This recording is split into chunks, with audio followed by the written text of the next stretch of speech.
ये बात सही है कि मैं अति पिछड़े समाज से आता हूं, लेकिन मेरा दायित्व समाज के सबको साथ लेके चलने का है।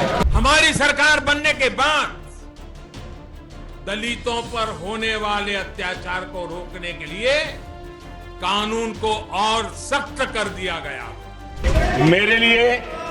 मेरे लिए संविधान ही सर्वोपरि है। एससी एसटी पर अत्याचार से जुड़े मामलों की तेज सुनवाई के लिए स्पेशल कोर्ट्स का गठन किया जा रहा है। एक दौर था जब सवर्ण समाज ने प्रधानमंत्री नरेंद्र मोदी को अपनी आकांक्षाओं का प्रतीक मान लिया था। मंचों से लेकर सोशल मीडिया तक उनके नेतृत्व की प्रशंसा हो रही थी, उनके नाम की जय जयकार हो रही थी और हर तरफ सवर्ण समाज मोदी का महिमा मंडन कर रहा था। हालांकि राजनीति का स्वभाव अस्थायी नहीं होता, यहाँ समर्थन और विरोध दोनों ही परिस्थितियों के साथ बदलते रहते हैं। लेकिन सवर्णों का प्रधानमंत्री मोदी के खिलाफ सड़क पर उतरने के पीछे कई बड़ी वजह हैं। तो जवाब दो मोदी जी, जो सवर्ण आपका महिमा मंडन कर रहा था उसके साथ आपने अन्याय क्यों किया? क्यों आपकी सरकार यूजीसी के नए नियम लाकर उसे दरकिनार करने में लगी हुई है और उस पर आप चुप क्यों हैं? जवाब दो कि आप हमेशा दलित, पिछड़ों और आदिवासियों की ही बात क्यों करते हैं? क्यों आपकी नीतियों, नियमों और एजेंडे में सवर्ण फिट नहीं बैठ पाता?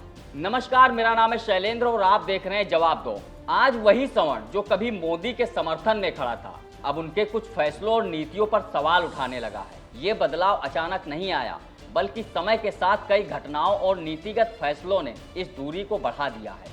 लोकसभा में नारी शक्ति वंदन अधिनियम पर चर्चा के दौरान पीएम मोदी ने खुद को अति पिछड़े समाज से आने वाला बताते हुए संविधान की ताकत का जिक्र किया। उन्होंने कहा कि देश का संविधान ही वो शक्ति है जिसने एक छोटे और वंचित वर्ग से आने वाले व्यक्ति को देश का नेतृत्व करने का अवसर दिया। उन्होंने संविधान निर्माताओं के प्रति आभार व्यक्त किया और ये भी कहा कि उनका दायित्व समाज के हर वर्ग को साथ लेकर चलना है। भले ही मोदी जी ने सदन में खड़े होकर जो कहा उस पर अमल नहीं करते हों, लेकिन भाषणों में सबका साथ और सबका विकास की बात खूब करते हैं।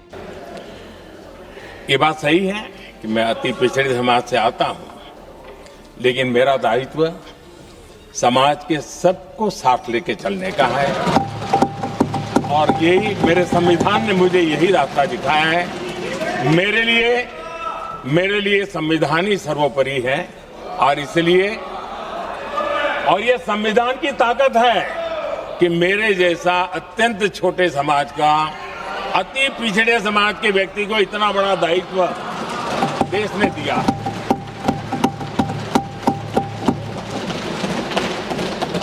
और इसलिए मैं तो देशवासियों का ऋणी हूं और मैं तो संविधान निर्माताओं का ऋणी हूं। हालांकि ये बयान राजनीतिक रूप से प्रभावशाली था, लेकिन इसके साथ ये बहस भी अब तेज हो गई। क्या सरकार की नीतियां वास्तव में समतामूलक समाज की दिशा में काम कर रही हैं या फिर कुछ वर्गों को प्राथमिकता देकर समाज के संतुलन को बिगाड़ा जा रहा है? प्रधानमंत्री मोदी अक्सर दलितों, पिछड़ों और आदिवासियों के अधिकारों की बात करते हैं। वे सामाजिक न्याय, प्रतिनिधित्व और अवसरों की समानता पर जोर देते हैं, लेकिन इस विमर्श में सवर्ण समाज की चिंताओं पर सरकार या फिर खुद मोदी जी कुछ नहीं बोलते। खासकर आरक्षण नीति, SC/ST एक्ट और शैक्षणिक ढांचे में बदलाव जैसे मुद्दों पर यह असंतोष सामने आता है। हमारी सरकार बनने के बाद दलितों पर होने वाले अत्याचार को रोकने के लिए कानून को और सख्त कर दिया गया। दलितों पर होने वाले अत्याचारों की लिस्ट को 22 अलग अलग अपराधों से बढ़ा करके हमने उसे 47 कर दिया। यानी अब दलितों के खिलाफ 47 अलग अलग अपराधों पर कानूनी कार्रवाई सख्त हो सकती है। साथियों, अपने दलित भाई बहनों, पिछड़ों, आदिवासियों के सम्मान के लिए, उनके अधिकार के लिए हमारी सरकार पूरी तरह प्रतिबद्ध है। SC/ST पर अत्याचार से जुड़े मामलों की तेज सुनवाई के लिए स्पेशल कोर्ट्स का गठन किया जा रहा है। साथियों, सामाजिक अधिकार इस सरकार के लिए सिर्फ कहने सुनने की बात नहीं, बल्कि ये हमारा कमिटमेंट है। जिस न्यू इंडिया की मैं बात करता हूं, वो बाबा साहब के भी सपनों का भी भारत है। बीते कुछ महीनों में यूजीसी से जुड़े फैसलों और नीतियों के खिलाफ देश के कई शहरों में प्रदर्शन देखने को मिले। छात्रों और शिक्षकों के एक वर्ग का आरोप है कि नई नीतियां प्रमोशन और प्रतिनिधित्व के स्वरूप को प्रभावित किया जा रहा है। विश्वविद्यालयों में आरक्षण व्यवस्था, फैकल्टी भर्ती और स्वायत्तता जैसे मुद्दों को लेकर कई बार धरने और प्रदर्शन जोर पकड़ रहे हैं और सवर्णों का विरोध लगातार यूजीसी के मुद्दे पर अब बढ़ता जा रहा है। चाहे दिल्ली हो, प्रयागराज हो, जयपुर और अन्य विश्वविद्यालयों में छात्रों ने यूजीसी के नियमों में बदलाव के खिलाफ जमकर आवाज उठाई। उनका कहना है कि इन नीतियों से शिक्षा का ढांचा असंतुलित हो सकता है, मेरिट और सामाजिक न्याय के बीच टकराव की स्थिति बन सकती है।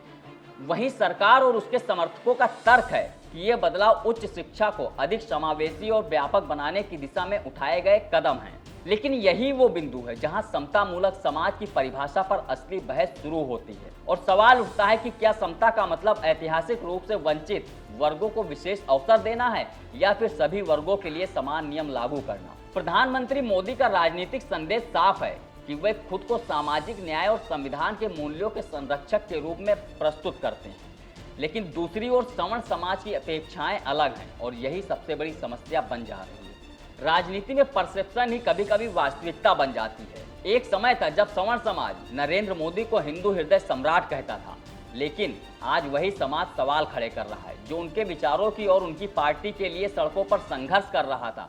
ऐसे में कहीं ना कहीं ये संकेत है कि सामाजिक और राजनीतिक समीकरण लगातार अब बदल रहे हैं। इस वीडियो में फिलहाल इतना ही, लेकिन देश दुनिया की खबरों के लिए देखते रहिए बतकही चौक। नमस्कार। This video is sponsored by Ram Group of Companies, co-sponsored by Nature House and Bhaiya Ji Silver Coated Ilachi.